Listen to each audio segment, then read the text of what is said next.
Ang tawag dun sa nakabara, bad cholesterol. Gets? O, ulit ha. Nakabara, namamaga, hindi makadali yung dugo ng maayos, kaya siya namamaga. Kaya siya may hypertension. Gets? O, syempre, ang gagawin mong remedyo, anong gagawin remedyo? Iinom ka ulit ng gamot. Pinakasikat na gamot for high blood, losartan, amlodipine, combastatin, calcida. Tama ba ako? O, may nakabara, gusto nyo malaman para saan yung losartan. O, nakabara. Ang losartan po, ang ginagawa niya, ibubuka niya yung altar veins mo. Dadaloy ba yung dugo ng maayos? Dadaloy po ba? Yes. Dadaloy kasi nakabuka na. Ang tanong, natanggal ba yung bara? After 12 hours, mawawala ng effect ang losartan, babalik siya ulit. Oh, di ba ang tawag ko dyan, maintenance? Oh. Bakit? Anong ginawa mo ba? Tinanggal mo yung high blood, yung cause ng high blood, tinanggal mo, pero yung nag-cause ng hypertension, hindi mo tinanggal. Babalik siya ulit, di ba? Kaya ang gamot, inumin mo, twice a day, 7 times a week, habang buhay hanggang... Ay, sabi yan ha?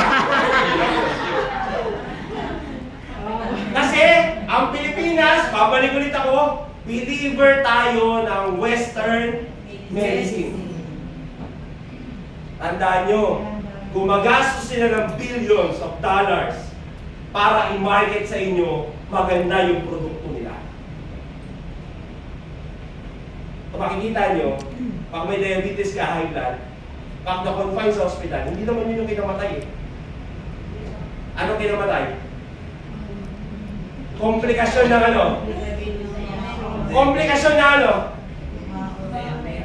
Komplikasyon ng kidney at liver. Tama ba ako? Saan galing? Bakit nagkaroon ng komplikasyon yung kidney at liver? Saan galing? Sa gamot? Correct.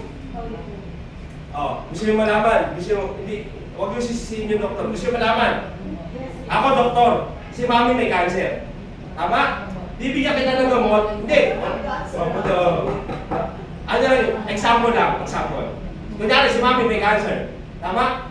Pero si mami, bibigyan ko ng gamot. Ang una kong ayusin, yung cancer.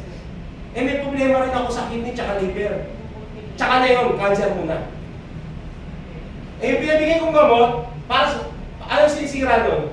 Kidney and? Liver. Pero kung unahin kong tanggalin muna, cancer. Pag nawala na yung cancer sa'yo, ang susunod ko, ano? Kidney and liver. But you have to know what kind of cancer yung meron. Yes. Either cancer of the liver or cancer of the kidney. Yes. So, what are you going to do now? Hindi, ang point ko, di ba cancer, ang problema niya cancer. Ang problema niya sa liver at kidney, hindi naman cancer.